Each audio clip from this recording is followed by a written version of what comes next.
Let's return to This Week in America. Here's your host, Rick Bratton. Welcome back, everybody, coast to coast, This Week in America. What an amazing career for our guest on today's program, John Stanley. For 33 years, he was an entertainment writer for the San Francisco Chronicle, mainly covering movies and TV series, also reviewed new movies and, on occasion, horror and science fiction books, meeting some of the Hollywood's biggest stars, Bob Hope, Lucille Ball, Bing Crosby, Jimmy Stewart, among them. And during that period, he was a TV horror host on Saturday nights from 1979 through 1984. The show Creature Features, the most popular show in the Bay Area and one of the highest-rated horror host programs in the country. He not only presented sci-fi and horror movies, but also interviewed the biggest stars of the day. Also a movie lover, John even made a film, Nightmare in Blood, that had a successful run across the country in 1978 and 79. He's had 20 books published, including 6 editions of the Creature Feature Movie Guide and the popular Career That Dripped with Horror, what program we'll talk about, the book we'll talk about today. A unique blend of science fiction, fantasy, and horror. Nearly 80 photographs and many in print for the first time. Around 80 monster horror sketches and one-on-one interviews with the stars that entertained us. The author of The Career That Dripped with Horror, John Stanley, is our guest on This Week in America. John, welcome to the program. A pleasure to have you with us. Hi, Rick. Thank you for having me. I really do appreciate it because this new book, I want you to know, is a love story. It's a love story about our love for horror and science fiction and creatures that alter our facial features. Anyway, as someone who want you to know. As someone grew up watching, not in California and being able to watch you, but Goulardi and the others in the Midwest, that was the highlight of the weekend, Friday night, Saturday night, even that hot date. We had to be home by midnight so we could watch the horror movies on television, a mainstay of local television at the time. Yeah, there was no recorder in those days. You had to be home to see it.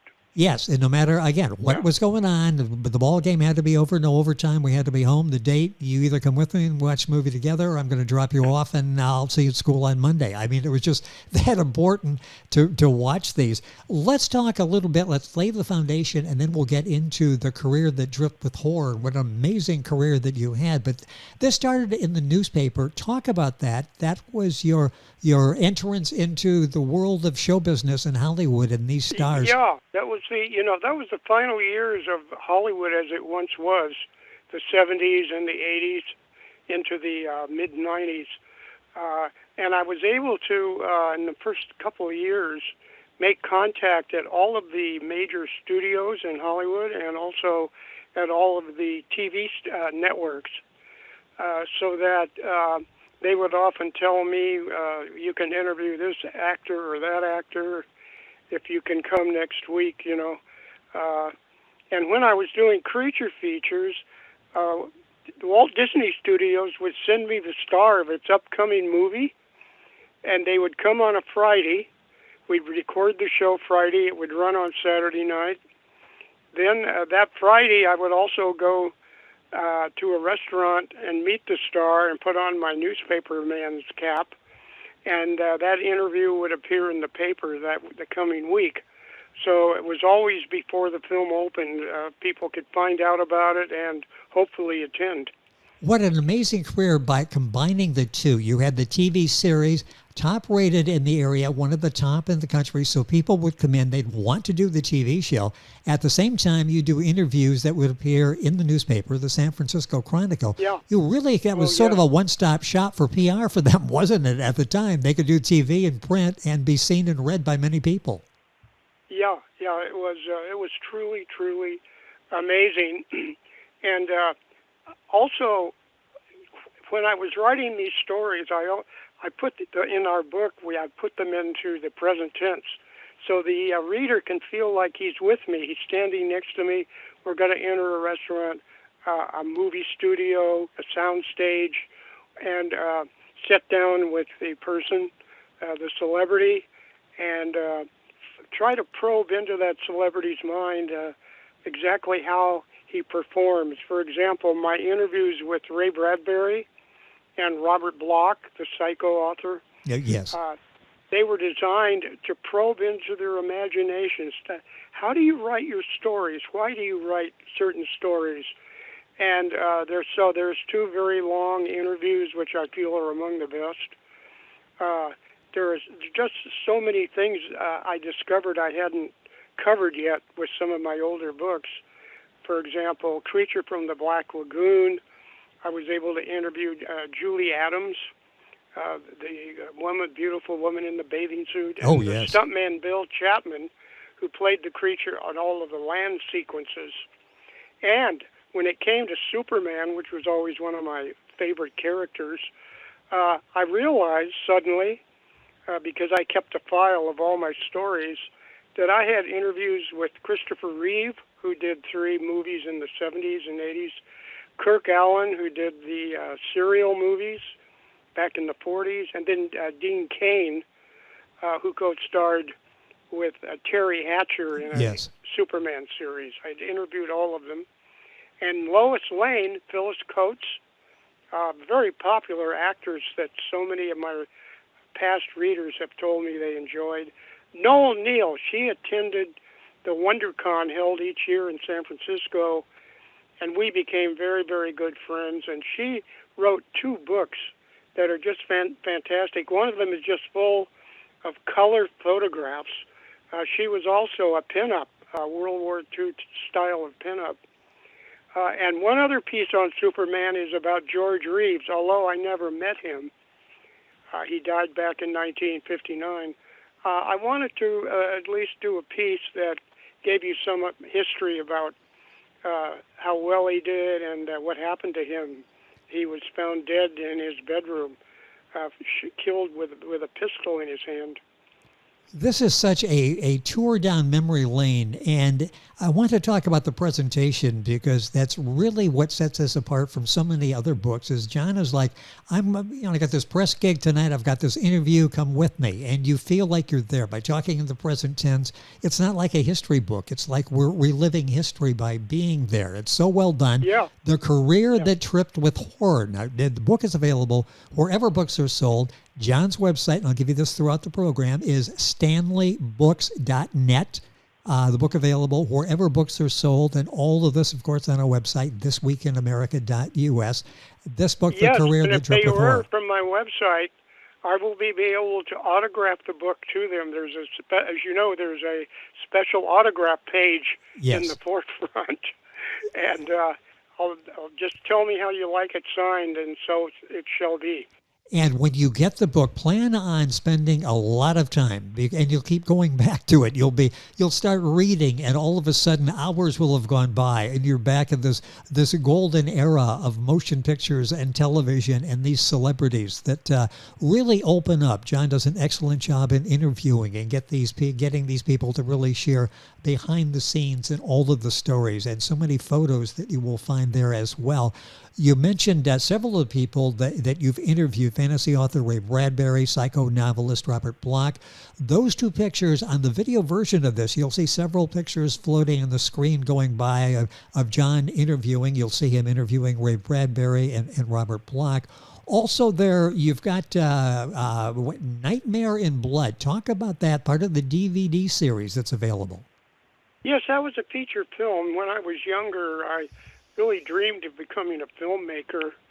I had made a short film for my creature feature show, and then in 1973 I was able to make a film called Nightmare in Blood. It took a few years to finalize it and get it into distribution, but I wanted you to know, Rick, that on April the 1st, it's going up on YouTube.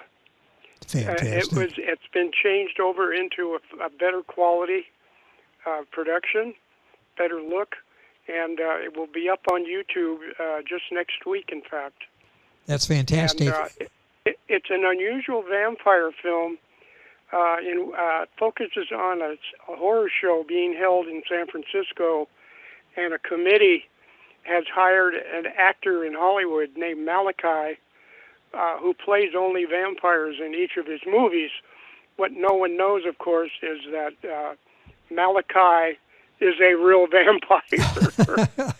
And his two PR men, they are killers also. I won't give away more than that.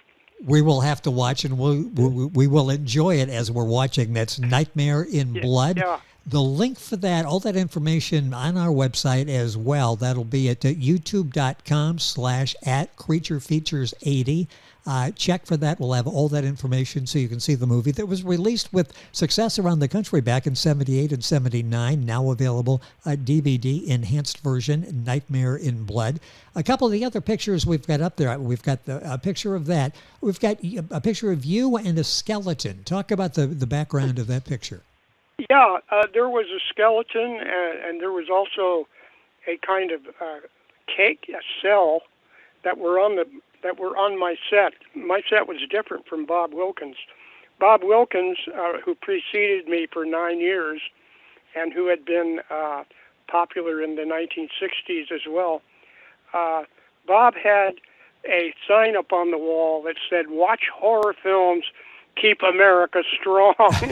And this became one of the most popular little jokes that a horror host ever did.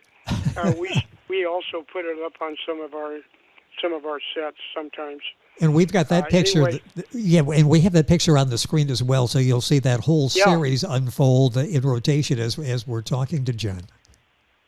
Yeah, that's great, Rick. Thanks so much. That's well, really good. Thank you for doing this. There are so many things to talk about. Let's talk first of all about the transition that you made. You're the successful newspaper entertainment writer. You mentioned the background, Bob Wilkins, who was nationally known. He was sort of the preeminent horror host movie. How did you end up filling only two people in that series, you and Bob? How did you end up getting that role? Well, I knew Bob. We were close friends. I was a guest on his show once in a while when he was doing it.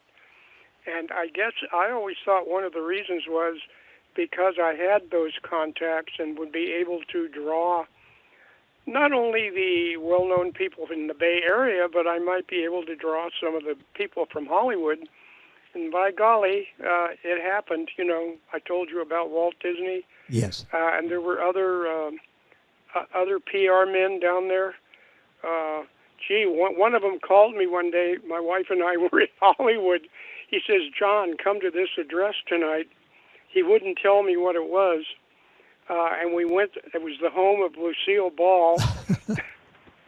Jackie Gleason and Art Carney were there that night. Oh, she was wow. making a TV special with Jackie Gleason.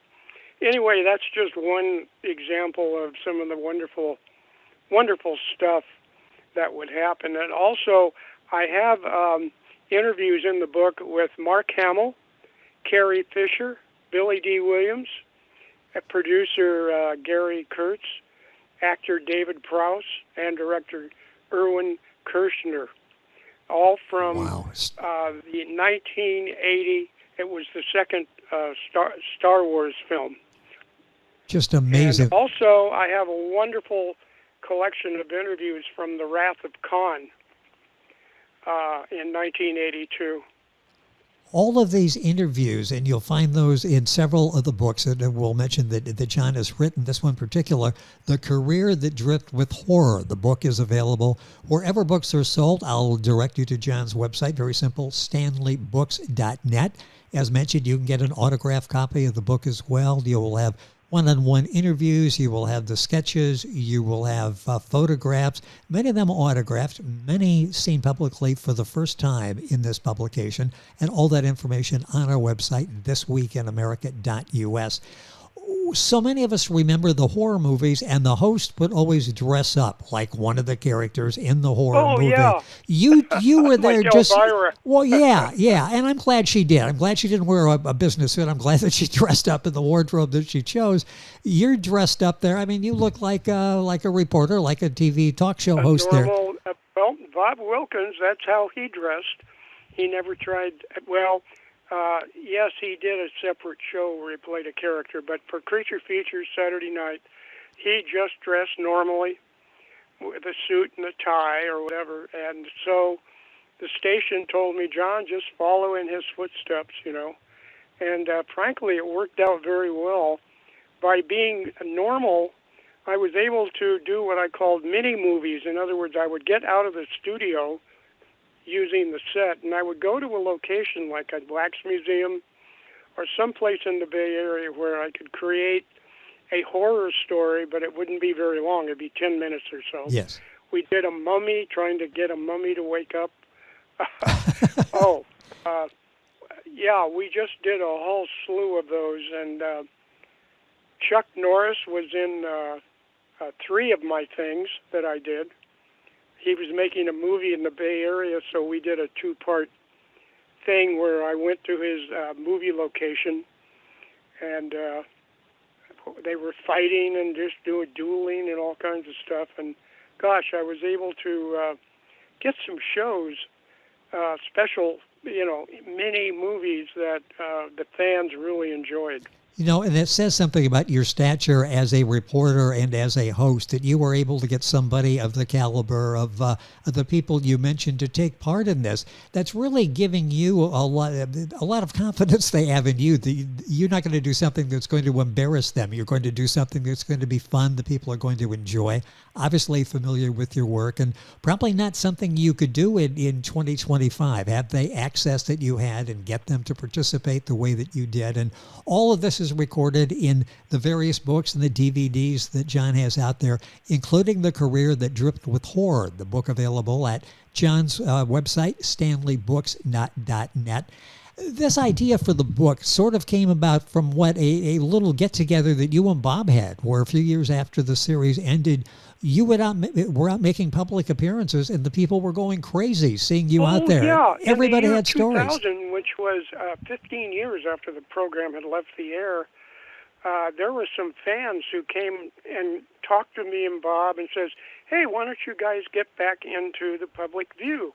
And so they started planning shows designed just for us. We'd go to the Castro Theater 2 times a year. There was a theater in Oakland where the guy would put on shows for us every year. We would go to the WonderCon, and some other horror hosts, Mr. Lobo. Oh, yes. He started out just wanting to be a horror host, and by golly, he hung around with us, and he has risen up. He's now in Pennsylvania, but he has risen up to become a very popular horror host, Mr. Lobo. And in the Bay Area, we have Lord Blood-Rah. He came along around the time that Bob Wilkins passed away in 2009, and Lord Blood-Rah rose up in ranks and has done some creature feature shows here in the Bay Area. I mean, it's amazing the background that you've had. I said that in the beginning, and I'll continue to use the word amazing. Someone that wasn't just pigeonholed in an area of broadcasting. He was able to do the personality work on creature features, able to do the interviews, in-depth interviews with all of the celebrities at the time. And it's interesting, you always liked the movies, and you started going to movies with a friend of your father's, a famous designer who actually created the Academy Award. He's sort of there giving you... Yes, John Stanley. Yeah, talk about that. Talk about going to the movie with somebody that can explain and really teach you about the business. Here's one of the best that's there sitting beside you in the movie theater. My father's uncle, George Stanley, he created the Academy Award, nicknamed the Oscar. Yes. And there are pictures of us together in the book. There's a chapter about how George created the Oscar. And, of course, it had a great influence on my father, who just took... he took me to the movies every week. And in 1948, Rick, he and I went together to see Gone with the Wind. It had not played since 1938. It was being brought back for the first time. And I still remember going with my father to see The Best Years of Our Lives, which is a great, great movie that touches on World War II in a very unique way. People coming home from the war and how they're readjusting to a normal life. And Creature from the Black Lagoon, Dad and I saw that. And And hey, did I tell you about Batman? No, I was going to ask you about that because you knew Adam West. Adam I West. think he was a friend of yours. We did. He was a celebrity co-host I worked with on a St. Jude telethon years ago, and we spent quite a bit of time over the weekend. And just a tremendous guy. I really liked him, and you were going to work with him. What tried to do a movie with him? Yeah, I had a script called Sarge. It was a fantasy about a war in China, and Sarge was the leader of a group of soldiers. That included some chimpanzees who had been trained to fight in a war. And he tried to sell it because he wanted to get away from the Batman image. Yes. But he couldn't sell it, so I wrote it into a novel that was published by Avon Books in 1976. Its original title was Napalm Sunday, but Avon said, "No, John, that's not pleasant." So they just called it World War III, and it was a very popular paperback novel. Amazing. Adam was such a delight to work with, and you've done that. He was just great. And Burt Ward, who yes, played Robin, the Boy Wonder, and Frank Gorshin. Oh, yes. He played the Riddler. He was on my show one time, and he was just great. I devoted the whole show to him. I had clips from all of his movies, and he just became a very, very good friend also, and very funny. He did a show at the Fairmont Hotel that was just hilarious, comedy show. Well, a very talented performer, yes, and in movies at the time, and known as the Riddler, but he was so much more than that. If you watch Ed Sullivan, you would see him on there from time to time, and just a very talented individual. We talked a little bit about Star Wars and the people that you talked to in front of the camera, behind the camera. Star Trek, talk about your involvement with Star Trek, because you were extensively involved. I first met Leonard Nimoy in 1966. When they hadn't gone on the air yet, and we didn't know anything about the show. But I got to interview Leonard Nimoy. They were shooting an episode, and he said, "John, I sure hope the audience will accept me." And I says, "What do you mean, Leonard?" He says, "Well, I've got these silly-looking ears, and are they going to think I'm playing a comedy character, or will they accept me as a genuine space figure, traveling through space?" And he worried about that, but later he was doing a show in San Francisco, a one-man show about Van Gogh, the painter. The brother of Van Gogh was the character he played. Anyway, he came to Creature Features. I devoted the show to him. And then we met again in 1982, The Wrath of Cain, and had wonderful, wonderful interviews with him. Some of them are in my first book. I was a TV horror host.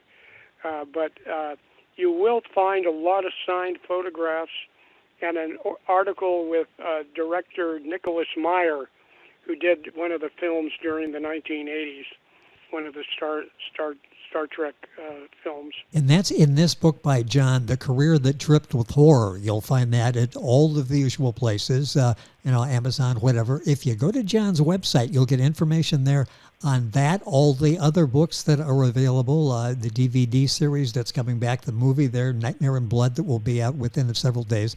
All of that at John's website, stanleybooks.net. And we've got a link on our website, thisweekinamerica.us. Among those that you had on the program, Conan the Barbarian, an exclusive interview you did with him.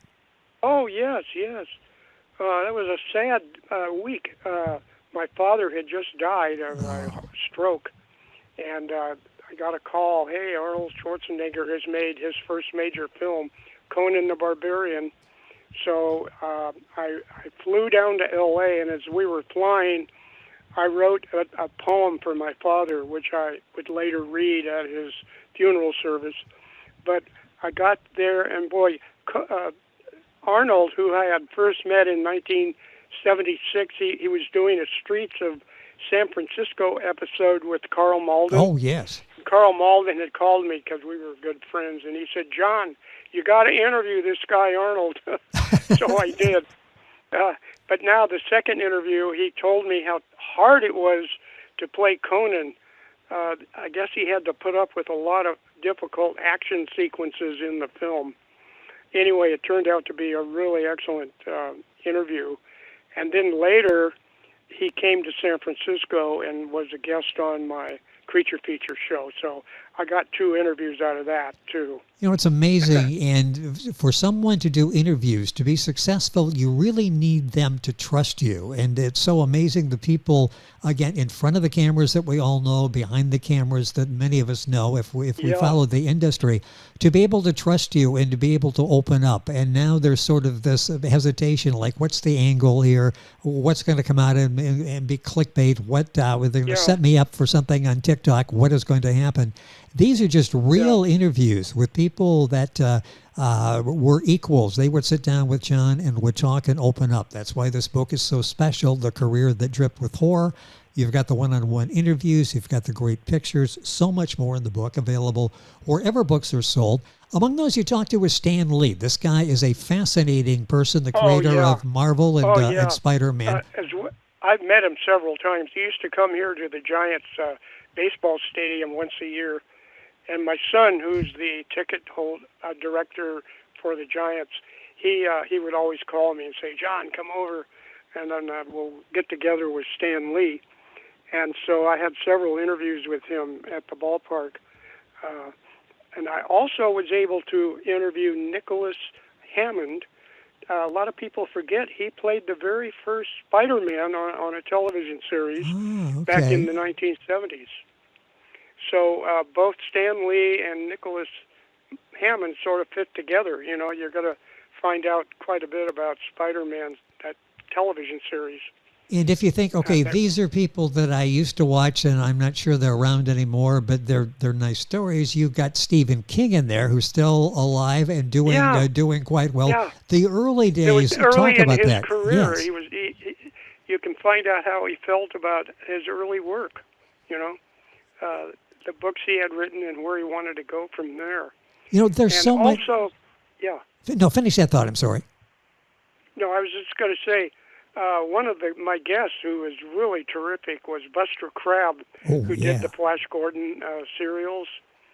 And then Max von Sydow, he appeared in a remake of Flash Gordon in 1980. And I had him on the show, too, and there are photographs of him, as well as me and Buster Crabbe together. Also, one of the strangest interviews in the book, the one that didn't go so well was with Irwin Allen. He did the series Voyage to the Bottom of the Sea, Lost in Space, Time Tunnel, Land of the Giants.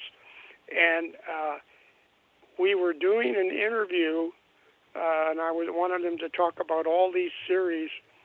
But he said something about Ray Bradbury not writing for television. And I said, "Oh, yeah, Ray, he's written movies and television." And Irwin Allen got angry at me for, contradicting him, I guess you could say. Yes. And because Ray Bradbury had written, films and television and so on. He asked me to leave the office, Rick. And I only had 20 minutes with him. But it's in the book, and you can read it and find out what went on. You can also read about Bruce and Brandon Lee. I know they were more of, rather than fantasy or horror, but I found both of them very fascinating. Bruce Lee played Kato in the Green Hornet show that was on TV in the 1960, I think it was 66, 67. And then Brandon, his son, came along 10 years later also became an action star. Of course, he died on the set. He was accidentally shot.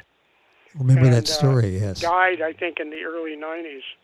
Making a fantasy film. I mentioned this as history. This really is part of art. It is pop culture. It is who we are as a society, where we were at the time, what we were doing, how we've evolved. This really is a valuable lesson in history for all of us. There's something of substance in what you're doing. Well, when I look back and I see the things that are on television now, and the movie theaters are gone, all of the wonderful movie theaters. The Fox Theater in San Francisco was torn down, back in the 60s, Of course, now we have multi-screens. You go to a theater and there's 8 or 10 movies playing that you can choose from. But I don't know, it's just not the same. Going to see movies in the 60s and the 70s, as far back as the 50s for me, hey, that was something I really miss. That was a piece of history that's really changed. Well, a part of all of our lives grew up, and if you were part of that, this book is so impactful. The book is The Career That Dripped with Horror. The author is John Stanley, who lived through this with his series and his newspaper reporting, the San Francisco Chronicle, the TV show, the creature features. You're getting the point if you're not familiar with the show and listening. This was accepted in the show business community. These people would line up literally to be guests on creature features.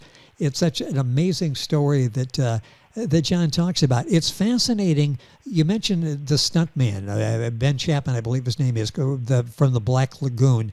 I want to talk about some of the people like that and the special effects people. Talk about the difference. I mean, when you were a stuntman, that had to be a whole lot different back when you're doing Black Lagoon as to what you're doing in stunts now. They've really come a long way, is what I'm getting at, in all these areas, haven't they? Yes, they have. Of course, we see a lot of the stunts involve special effects. Yes. And they'll create visual things that look real, but they are not, and they will be able to carry the adventure and action and so on to a different level that I guess we're used to seeing that in a lot of the Supermen, superhero movies that are made. Stan Lee, by the way, he usually had a small role in each of those films when he was still alive, playing some character, sometimes comedy type character. What's interesting it was a world that I certainly enjoyed flying back and forth to Burbank, because Burbank was close to downtown Hollywood, rather than the LA airport. And anyway, it was a great time, and I still have stories that I haven't got into print, and I wonder what should be my next book. I don't know. I'm trying to work that out, Rick. Well, I was going to say, we can't wait for the next book. We will read these, and there are books out there that you can pick up that John has written by going to his website, stanleybooks.net. The one in particular we're talking about today, The Career That Dripped with Blood. There's so much there, the sketches, the pictures, the one-on-one interviews. Was there anybody that you really, really wanted to do an interview with during this period, maybe have on creature features as well, that you were just never able to get to sit down and talk with you? Were there any that got away? Vincent Price, for example. He was appearing with the San Francisco Symphony. I guess he was reading poetry or something. Anyway, I invited him to be a guest on my show, and he says, "No, I don't want to be associated with the horror thing. I'm trying to get away from that. I want to be looked upon as a normal, everyday, average actor." Interesting. So we sat down and had lunch, so I was able to do a chronicle piece. Then, in 1987, he and his wife, a British actress, came to Channel 5 in San Francisco, KPIX. And there was an afternoon show they were guests on. And I was able now to sit down with him again. And now he wanted to talk about the horror history. He had totally changed his mind about that. He realized that the public was accepting him as a House of Wax and all of the things that he made after that. So he was talking freely about it, and that material is in my first autobiography. I was a TV horror host, but anyway, I'm trying to think if there were any others. Christopher Lee was making a movie in Marin County, and he came on the set late. He didn't arrive in time so we could sit down and talk about what we were going to do. and I was already taping my introduction for the show, and I had a group of people from a Star Wars group. They were dressed as the characters, who were carrying lumber, hammers, and so on, and moving around behind me. They were supposed to be building me a new set, and I had sound effects of of hammers and nails and so on. Anyway, he looked around and says, "I don't want to do your show. I don't want to be on this kind of show." So he turned around and he's walking out, and there's a TV set over the door that shows you what they're recording. And suddenly he looks up, and I'm introducing Ray Bradbury. He's in an interview I'm doing, and suddenly, instead of leaving, Christopher stands there watching the interview, part one of a two-part interview. And then he turns to my wife, who was my producer, and he says, "I guess if it's good enough for Ray Bradbury, it's good enough for me." And he stayed. Otherwise, I'd have lost him. He'd have walked out. What would I have done for the rest of the show? Well, that's amazing how that worked out. I mean, so many great stories. John Stanley, our guest on the program. I'm going to take a few more minutes because the stories keep coming and I keep wanting to hear them. The book is The Career That Tripped with Horror. Now, in addition to what all you've done, you constructed the crossword puzzles for TV Guide, I understand, for 8 years. So all those 8 years, when I was like screaming at the person that wrote the crossword puzzle because I can't finish it, you were one of those? Crossword puzzle. I sold my first crossword to TV Guide when I was 15 years old. Oh, okay. And they sent me a check for $15.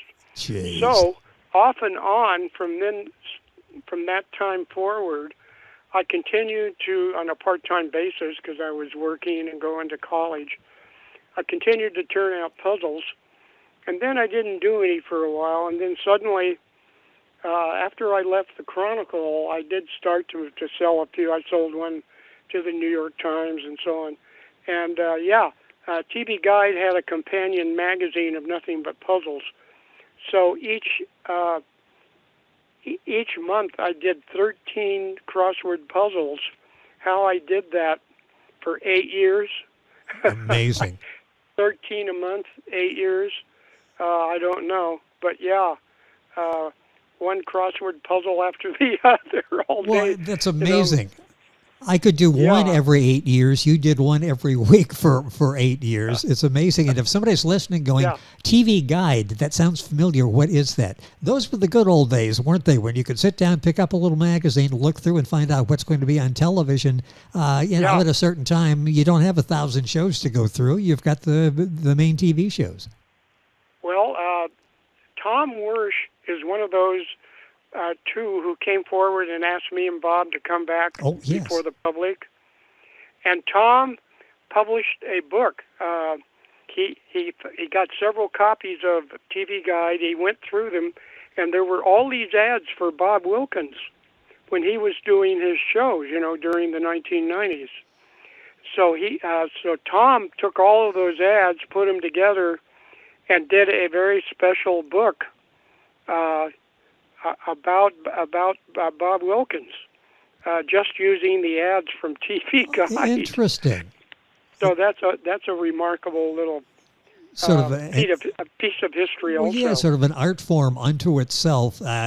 You also co-wrote two books. I want to talk about those briefly: The Dark Side and Bogart 48, which Bogart 48, a fascinating Ken Davis, topic. Who's an artist who did the sketches that are in the book. The new book, he and I made Nightmare in Blood. So after that, we wrote. Yes, The Dark Side was a private eye novel featuring a black private eye in San Francisco. I believe it was one of the first to do that, to have a black actor, because they had just made Shaft, I believe. Remember Shaft? Yep. It was the first. And we were nominated for an Edgar Award, but we didn't win it. And then in 1977, Ken and I started working on a book called Bogart 48. It's a story of how Humphrey Bogart and his pal, Peter Lorre, set out to find out who killed a friend of Bogart's while that friend was making a movie at Vasquez Rocks. Anyway, so you follow Bogart as he goes through he goes through Hollywood, meeting real life people sometimes, or fictional people, and he and Peter Lorre discover that someone is planning to blow up the Academy Awards at Shrine Auditorium on the night of the awards. So they set out. Now they have a killer to chase and got to find out and try to stop this person who's going to blow up the Academy Awards. I would love. And it was a very popular novel. It did very well. I would love to see a movie out of that. I love the concept of that, and and you had to go do the research. That's so you had to go back to you had to go to the Shrine Auditorium to do the research there. So that we did. That paid off as a co-writer. We went down into the cellar. God, there was all this stuff, history from previous shows, But anyway, we also went to where Bogart lived, and restaurants that he and Peter Lorre went to, and other real places. So it was reprinted. The book was reprinted in 2012 as a trade paperback. And that's Bogart 48. If you're looking for that, and you can still find it in print somewhere. Boy, you might be able to. Yeah. Yeah, it'd be worth looking into. I love the concept of that, and like I said, would love to see a movie made out of that. The time has gone by way too quickly, John. It's just amazing. I love the passion you still have for the movies and what happened back during that time period there. Would you be able to, if you were a young John Stanley coming on now, would you be able to do any of this? I mentioned before some of the problems and how the whole media landscape has changed. Would you have access to the celebrities, the big ones that you did back then? Would I have access to them now? Well, yeah. If you were starting over young John Stanley, I'm going to do TV interviews. I'm going to do the San Francisco Chronicle. They're sending me off to do interviews. Would you be able to have the contacts that you did and people that would call you with stories? I don't know. It's the world changes. Yes. And all the publicists that I did know, most of them are gone now. There's a couple who are still alive. The ones in L.A., no, I haven't been in contact with L.A. much since I left the Chronicle in '93. I was still going, doing a lot of interviews all the time. I'd go down there and do 3 a day and come home with 6, sometimes 9 interviews, all from one trip to Hollywood. That's amazing. And that would keep me busy for the next couple of weeks, or whatever. Well, it's nice to talk about the good old days, and they were a lot of fun and a lot of passion that maybe we don't see with some of the performers today and some of the people. Hey, today's technology is fantastic as well. I don't want to dwell on the past, but we just did, and I'm going to read the book again and really enjoy it, and John's others as well. We can embrace where we are today and enjoy it and reflect and be nostalgic and remember those good old days there. When you look back, do you ever stop and think, I might have been the luckiest guy in the West Coast during that period. I've got access, in San Francisco. Well, I've got this TV thing. Only 2 people did this. This legend. I go in after him and do it as well. Do you ever look back and go, wow, I can't believe I had that career? Yes, I do. I wonder, God, I got to make a feature film that, yes. A lot of low budget. I raised $50,000 to get it started, to get it shot. But then we had to go back and do some more shooting, and we found a distributor who said, okay, I'll pay for everything, and paid for the reshoot, getting the music mixed, all the other final things that you do. And, of course, then the film got released. But it took a few years. But just hang in there and do the best you can, Well, it's an amazing story. You did that. You took advantage of all of the opportunities that you had. You maxed them all out. You did a wonderful job. And for so many people in the San Francisco area, they learned about celebrities and behind the scenes and production, all of those techniques, reading John Stanley in the Chronicle, watching Creature Features, which was the #1 show in the Bay Area, one of the top rated across the country. This book is called The Career That Dripped with Horror. The book is now available. You'll find it wherever books are sold. I'll direct you to John's website, johnstanleybooks.net. Direct link on our website, thisweekinamerica.us. Out on the DVD Nightmare in Blood, you'll find that, the special YouTube channel. Our link is youtube.com @CreatureFeatures80. You'll find that link as well.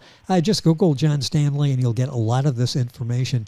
John, it's been a pleasure. Hopefully we can do this again. Thank you so much for spending time with us, sharing all these great memories. It's been a pleasure to have you with us on the program.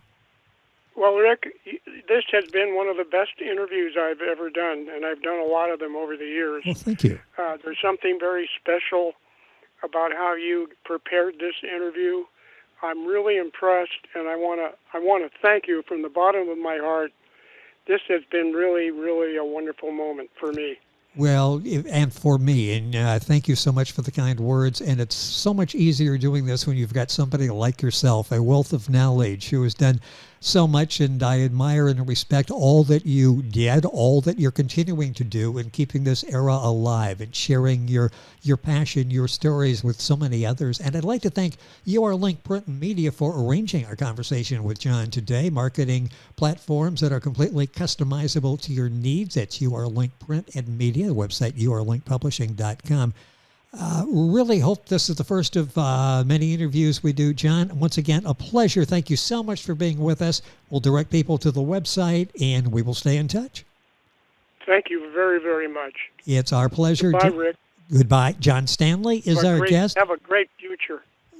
Well, you have a great day. You're on the West Coast. You got 3 more hours of today than I do, so take advantage of it. Go and go use it wisely. Okay, The Career That Tripped with Horror by John Stanley. His website, stanleybooks.com.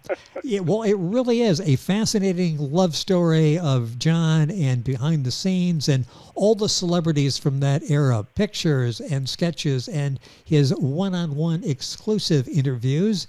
Find all that in the book, The Career That Dripped with Horror. You're listening to This Week in America. By the way, a website, John's website, you can link on by going to our website, which is thisweekinamerica.us. We're back on today's program right after these messages. This Week in America is online. You can visit our website, thisweekinamerica.us. Scott Pinkerton, Associate Producer of This Week in America. Jay Anderson, Segment Producer. Ben Watson, Webmaster. Otto Bechet, Director of Engineering and TV Production. This Week in America produced and is a trademark of Blue Funk Broadcasting, LLC. For information on all of our guests and to listen to this week's show, our website again at thisweekinamerica.us. And I'm Sean Bratton, Executive Producer of This Week in America.